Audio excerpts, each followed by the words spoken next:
Hey guys, thanks for checking out my channel, and I wanted to give you guys an update on the statement that was put out yesterday by the NALC. It's regarding a contract update, an official one this time. Um, it's more of the usual, 2 weeks thing, but I wanted to read it to you guys so you can get a sense of when this might be coming. It reads, over the past week, we have narrowed the remaining economic and work issues in negotiations with the Postal Service to reach a tentative agreement on a new collective bargaining agreement for city letter carriers. The negotiations will continue into next week after a tentative agreement is reached with the Postal Service. The NALC Executive Council would meet promptly to discuss the terms of the deal, and a tentative agreement will be finalized. The details will be made available to all NALC members at that point, along with information on the upcoming ratification balloting process. Now, that's notable in itself that they would put out a statement, because you guys know from the past couple months they've been refusing to give any type of update at all, even at union meetings. And that the whole transparency thing is one of their strong suits right now, and they've been a meme for over a year because of it. So even just recently, they had talked about a national business meeting with all the NBAs in Houston, which excluded one of the more prominent, outspoken NBAs, Mike Karief, who is coincidentally, he's also running for NALC president in 2026, which was changed to an executive council meeting, which was delayed from October 8th to 9th to October 10th through 11th. Just dragging this on a little bit more.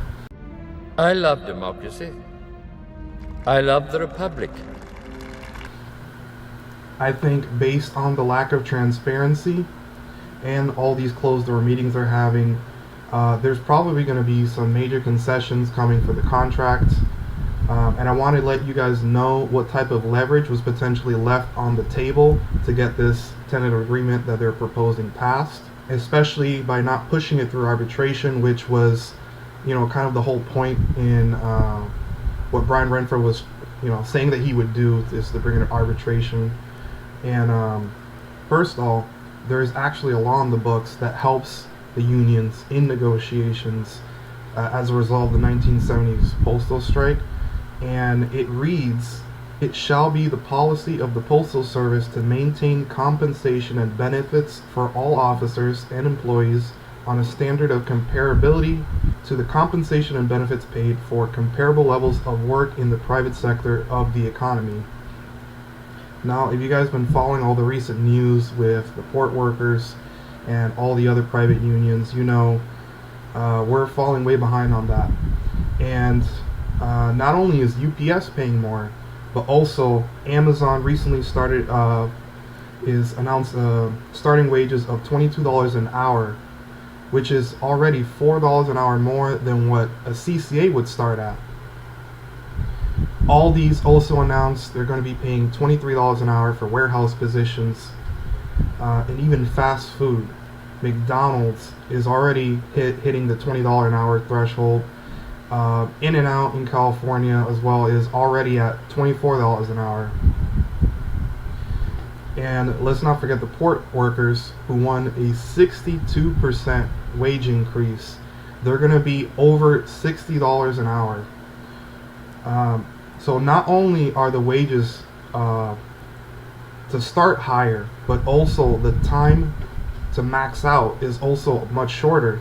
I'll give you an example. For FedEx, among all markets, they call it market rates. They're maxed out after 5 years for drivers, and UPS is at 4 years that they max out. Even inside wage positions, which is like package handler for them, versus the 13 or 14 years it takes for city carriers, RCAs, or mail handlers like myself.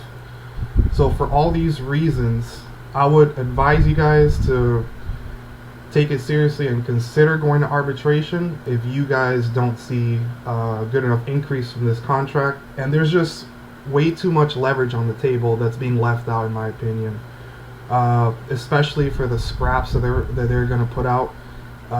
Waiting 500 days for a contract, picking an arbitrator, stretching this out. It's almost been 2 years.